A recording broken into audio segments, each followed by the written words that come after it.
그러면 지금부터 시작하겠습니다.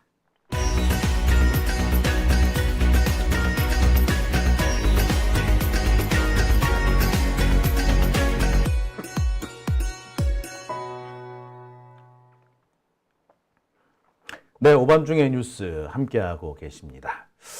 자, 첫 번째 주제로 들어가죠. 첫 번째 주제는요. 하루에 한 가지 조국에게 발리는 한동훈입니다. 제가 앞서서도 한동훈에 대한 얘기를 좀 했죠.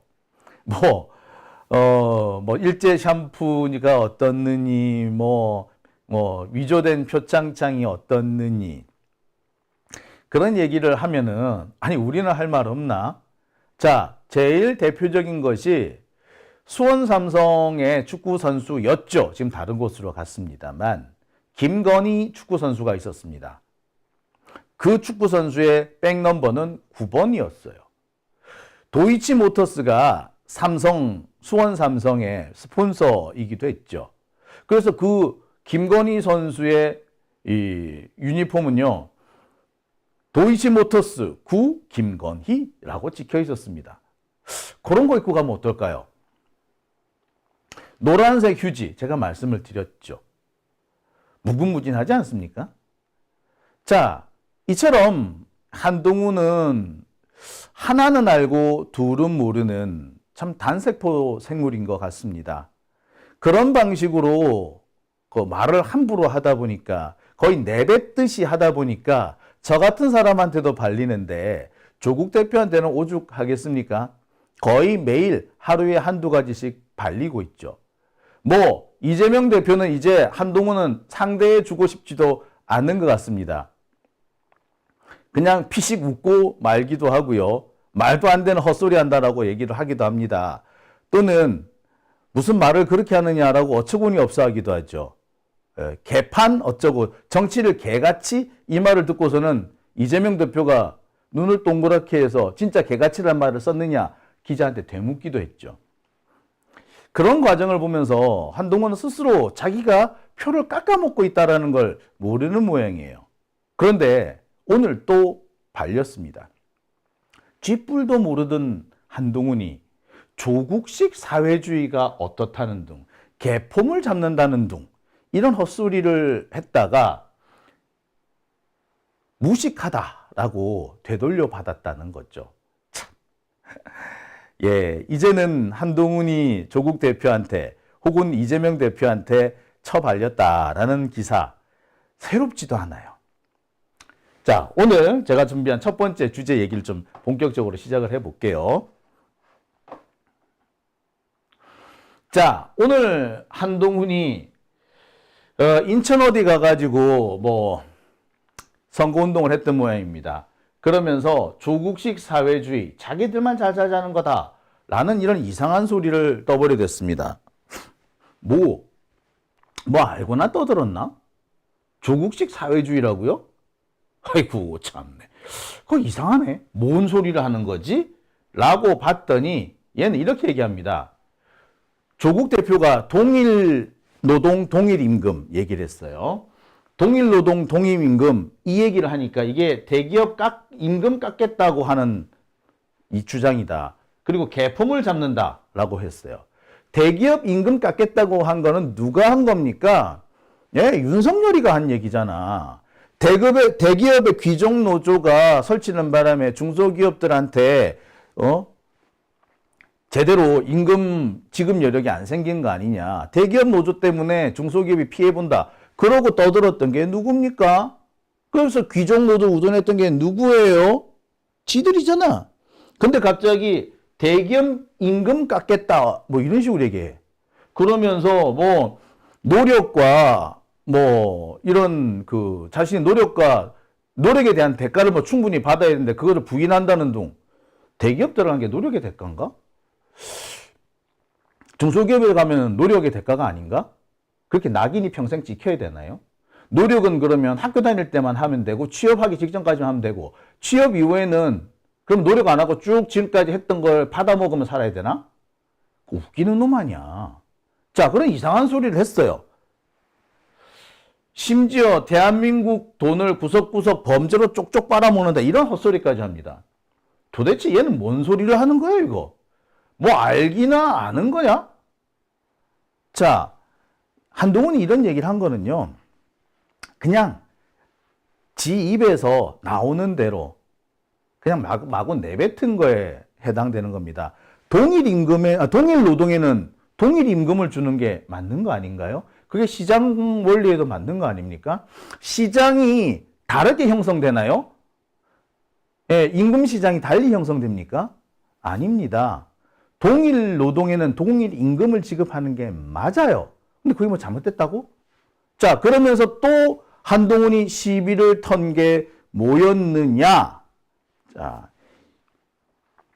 이른바 제7공화국을 제시했던 우리 조국 대표의 얘기 그 공약을 물고 늘어지면서 사회연대 임금제는 사회주의다. 조국식 사회주의다. 라는 식으로 얘기합니다. 사회연대 임금제.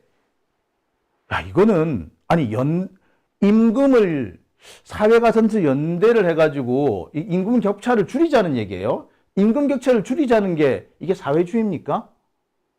임금 격차를 없애자도 아니고, 임금 격차를 줄이고, 그를 위해서 사회적으로 협약을 맺자. 이게 사회주의예요? 참, 뭐 길게 얘기하기도 싫습니다. 자, 이와 관련해서 조국 대표가 퍼하하하 웃으면서 한동훈을 한 방 매겼습니다. 뭐라고 매겼는지 한번 보시겠습니다. 오늘 한동훈 비대위원장이 대전 방문해가지고 조국 대표의 사회연대 임금제 공약에 대해서 조국식 사회주의, 초등학생 같은 발상, 왜 개폼 잡냐 이런 발언들을 좀 하셨습니다. 이에 대한 답을 좀 주신다면 좋겠어요. 그 여러 단계의 답을 드려야 될 것 같은데, 첫째 내용 이전에 집권 여당의 대표 입에서 개폼 잡는다란 말이 무엇인지 잘 모르겠는데 좀 격에 안 맞는 것 같아, 이런 생각은 듭니다. 내용 이전에 그 다른 사람도 아니고 집권 여당의 대표면 그 언어 생활을 좀 순화를 해야 되지 않나 하는 생각을 하고요. 예. 저에 대해서 비판하시는 건 다 자유인데 개폼을 잡는다는 말은 좀 격에 안 맞는 것 같아 말씀드리고 싶고, 그 다음에 그 사회연대 임금제가 저희 조국신당의 공약 중에 하나입니다. 그거에 대한 설명을 좀 하기 전에 또 하나 더 말씀드리자면, 사회주의 뭐라고 했다고요? 조국식 사회주의라고 지금 이제 선거 얼마 앞두고 많이 급하다, 많이 급해서 이제 막 던진다 뭐 하나는 맞겠지 싶어서 지금 막 던지는 것 같은데, 지금 뭐 하나도 별로 맞지 않는 것 같습니다. 지금 현재 21세기 대한민국에 저보고 또는 조국혁신당 보고 사회주의니 빨갱이니 뭐 종북이니 이런 말을 우리나라의 현명한 대한민국 국민이 누가 믿겠습니까? 황당한 얘기다. 일단 그런 낙인 찍기를 하는 것은 대부분 지금 상태가 안 좋은 것을 반증하는 것이 아닌가라고 생각합니다. 많이 급하다.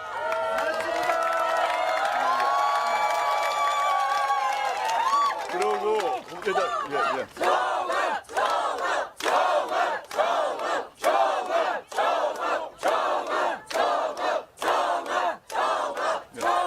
그다음에 이제 그 조국혁신당의 사회연대 임금에 대한 질문을 하면서 그게 뭐 사회주의니 뭐니 이렇게 얘기를 했던 것 같은데, 조국혁신당의 공약 중에 임금 문제를 어떻게 할 것인가 관련해서 중요한 하나가 있습니다. 정책이 있는데 그게 조국혁신당만 하고 있는 게 아니고 이미 북유럽에서는 하고 있고 우리나라 같은 경우도 한국노총에서 이미 제안을 해서 실시하고 있는 거기도 합니다. 뭐냐 하면 대기업이 임금이 좀 높지 않습니까? 중소기업이 좀 낮지 않습니까? 그래서 이 자율적으로 하는 겁니다. 한국노총에서 어떤 걸 했나 하면 대기업 임금 인상을 좀 해달라 하는데, 임금 인상 분 중에서 뭐 예컨대 임금 인상을 8% 해달라 그러면 그 중에서 1%는 따로 떼어서 그 대기업의 하청기업, 그 대기업 소속에 있는 비정규직 노동자의 몫으로 떼주는 겁니다. 임금 인상을 8%를 해서 교섭을 해서 대기업의 노사가 합의를 보면 그중에 1% 정도는 하청기업이나 비정규직으로 한 그런 정책이고 그걸 노사 자율로 하고 있어요. 노사 자율로 하고 있는 거고 그리고 예컨대 제가 확인한 바로는 대기업 중에 SK 이노베이션 같은데 SK 이노베이션 같은 경우도 그런 공동의 기금을 마련해서 노조의 임금을 인상을 하되 그중에 일부는 그 기업에 관련된 그 기업과 연관이 있는 하청기업이나 비정규직 노동자 몫으로 돌려주는 겁니다. 그게 외국의 복지국가에서 하고 있고 우리나라의 일부 재벌에서도 하고 있어요. 그게 사회주의면 SK 이노베이션에 있는 회장이 사회주의자입니까? 저는 말도 안 된다 생각하고 그 대기업과 중소기업의 임금 격차가 있어서 젊은이들이 중소기업에 취업을 잘 안 하려고 하고 또 대기업 취업만 생각하고 이런 일이 계속 반복되고 있는데 이미 우리나라에서 또는 이미 다른 선진복지국가에서 시행하고 있는 것입니다. 임금 8% 인상하되 1% 정도는 약자를 배려하자 이런 정책을 이미 하고 있어요. 우리나라가 그 정도는 된다. 우리나라의 대기업 노동자들도 그 정도 수준은 된다고 저는 생각하고 있고 물론 그것을 국가가 정부가 강제할 수는 없어요. 그건 강제할 수 있는 게 아닙니다. 노사 자유에 따라서 합의를 해서 실시하고 있고 다른 나라에서 실시를 하고 있습니다. 그걸 설명드린 것이지 그러한 내용의 노사 합의에 의한 자율에 의한 정책이 사회주의나 뭐다 한 얘기는 아까 그 초등학생 뭐 이런 얘기했죠. 초등학생 수준이다. 네, 저는 한동훈 비대위원장이 제가 봐서는 이제 검사되고 난 뒤에 그 사람 때려잡는 법은 많이 배운 것 같은데 그 뒤로 수많은 경제정책, 복지정책 등과 관련해서 전 세계가 어떻게 바뀌고 있는지는 거의 공부를 안 한 것 같습니다. 네, 참 한동훈처럼 저렴한 그런 자의 발언을 저렇게 성실하게 참 하나하나 반박해주는 분도 참 대단한 것 같아요. 저 같으면 그냥 아유 등신 같은 놈이라고 무식한 놈 티낸다고 이렇게 한 방 바로 그냥 말았을 텐데 왜 틀렸는지를 조목조목 설명하지 않습니까?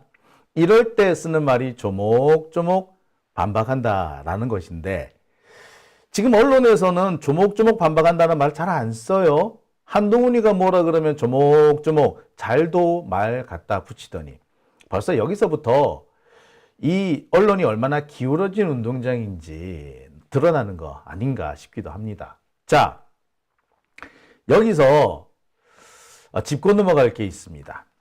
자, 조국 대표가 이 연대 임금제 그리고 동일 노동, 동일 임금 이 주장을 한 것은 조국 대표의 공약, 조국혁신당의 공약에서 출발합니다. 이른바 제7공화국 건설이라는 주제에서 시작이 된 거예요. 이 얘기를 하면서 조국 대표가 무슨 얘기를 했느냐? 동일 노동, 동일 임금 그리고 대기업과 중소기업 사이에 협약을 맺어가지고 임금 격차를 해소하자 뭐 그런 내용입니다. 그래서 대기업에서 임금을 인상한다. 그러면 만약에 8% 정도 인상을 한다.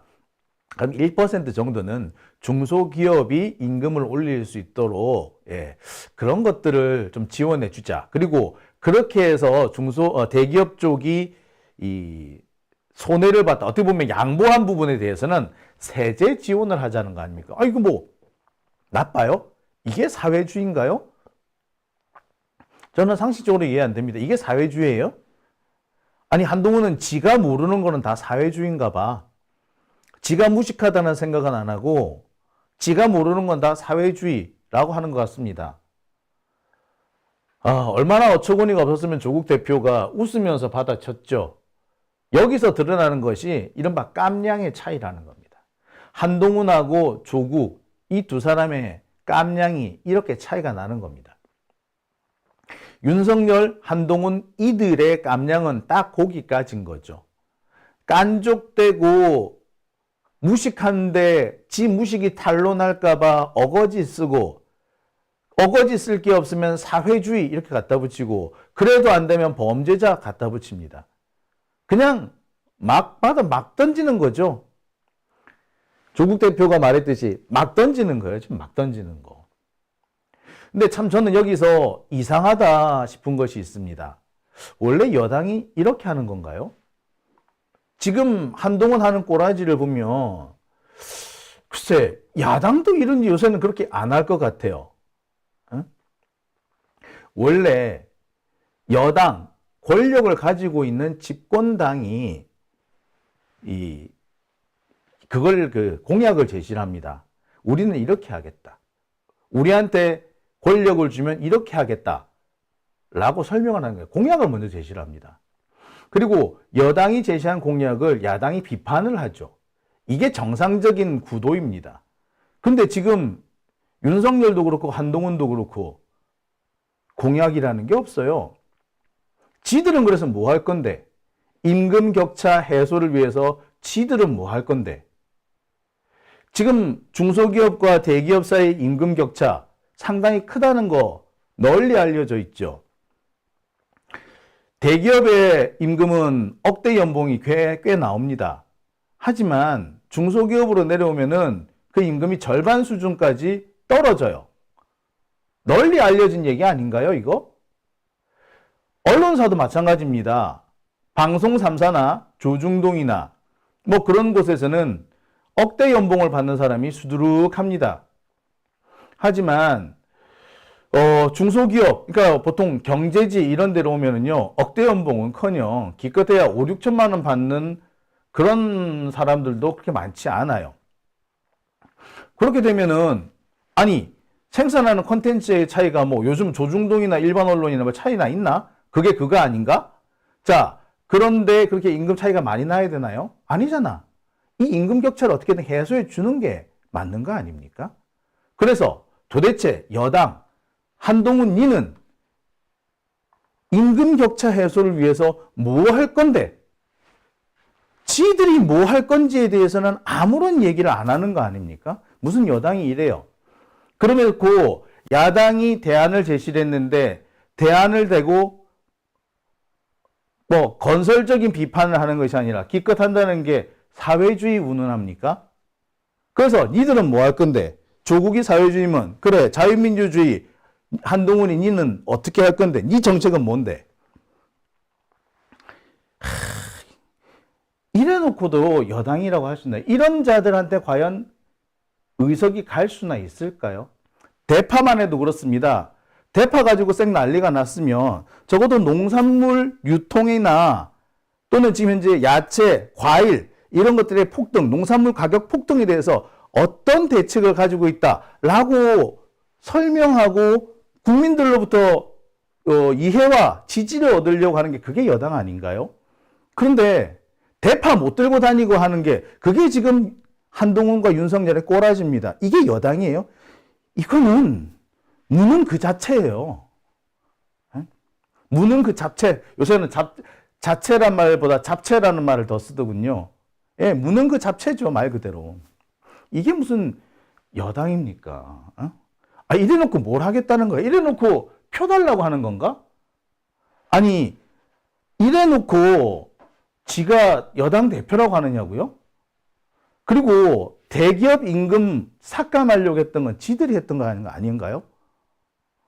자, 이렇게 앞뒤 다르고 무가 무엇인지도 모르는 한동훈. 이들을 과연 국민들이 얼마나 지지해 주겠습니까? 지들이 말하는 중도층은 과연 얼마나 한동훈을 지지해 주겠어요? 사실 이런 부분에 대해서는 언론이 꼬박꼬박 짚어줘야 돼요. 야, 좋아. 조국이 사회주의? 그래, 좋아. 그러면 니는 자유민주주의 한동훈 니는 무슨 대책이 있는데? 언론이라면 그걸 물어줘야죠. 여당이라면 그 얘기를 할 줄 알아야지. 못해? 이유는 간단합니다. 머리에 든 게 없기 때문이죠. 한동훈 머릿속에는 든 게 없고 컨텐츠가 부족하기 때문에 그런 겁니다. 이미 컨텐츠에서 조국한테 밀리고 이재명한테 밀리고 민주당한테 밀리는 게 국힘당이고 한동훈인 겁니다. 밀려 미천이 딸랑딸랑 드러나는 거죠. 겨우 할 줄 안다는 게 깐족거리는 것밖에 없는 겁니다. 깐족대고 비방하고 모함하고 조롱하고 이런 것에 특화된 것이 이른바 정치 검사들이고 이게 한동훈과 윤석열의 특징인 겁니다. 그 특징이 지금 고스란히 드러나고 있는 거죠. 어처구니가 없고 같지 않습니다. 이래놓고 무슨 정책도 없고 대안도 없고 근데 이거는요 국힘당 전체가 마찬가지예요. 대기업과의 임금 격차, 대기업과 중소기업의 임금 격차 어떻게 줄일 건지 대안 제시하는 거 봤나요? 기껏 해봤자 귀족노조 운운하는 그런 소리 하는 게 다 아닙니까? 대안 자체가 없어. 이들의 대안은 중소기업 근로자와 대기업 근로자 사이에 싸움을 붙이는 것밖에 없는 거야.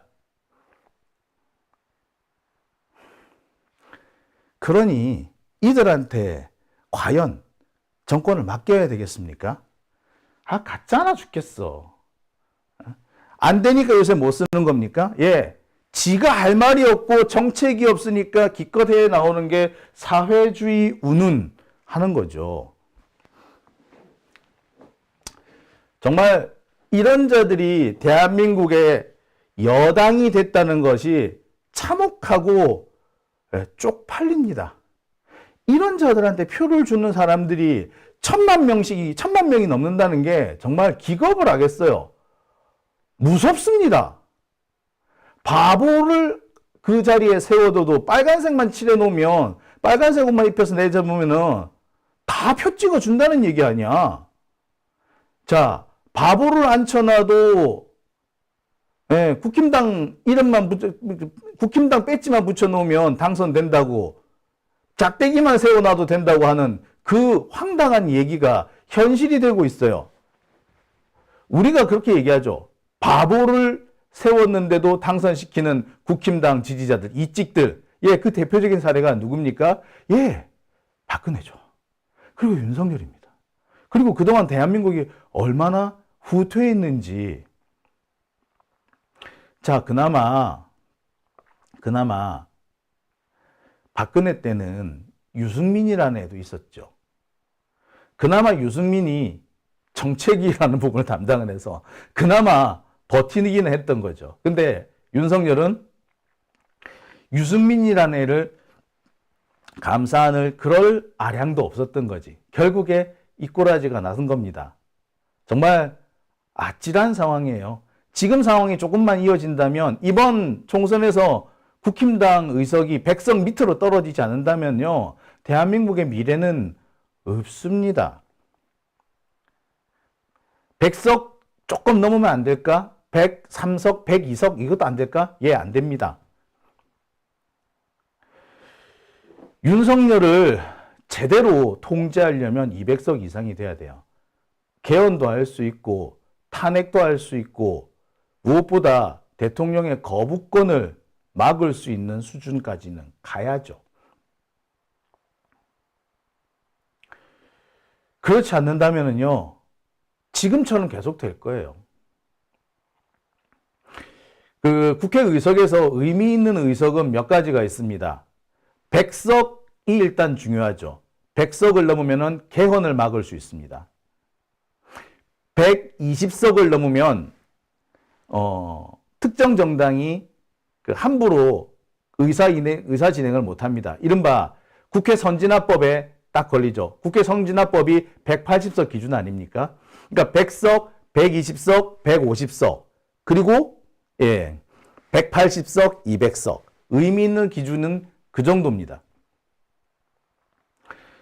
자, 우리는 그런데 180석이 얼마나 의미가 없는지, 그 의석을 국힘당이 가졌을 때 얼마든지 막 써먹겠지. 하지만 민주당이 180석 가지고는 어림없다라는 게 드러났죠.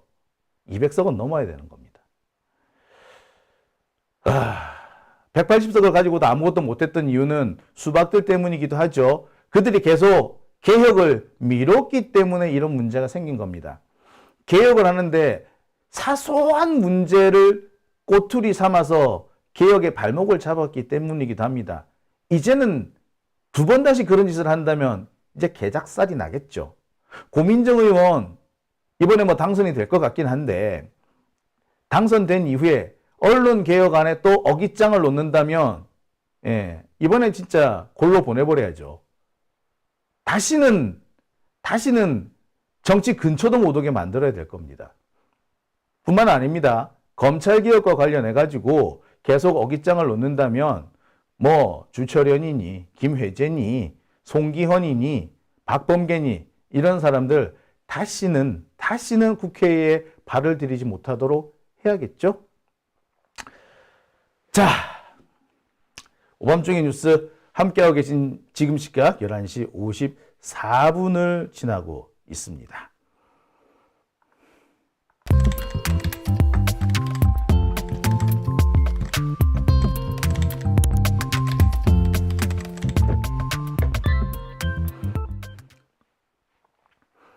네, 오밤중의 뉴스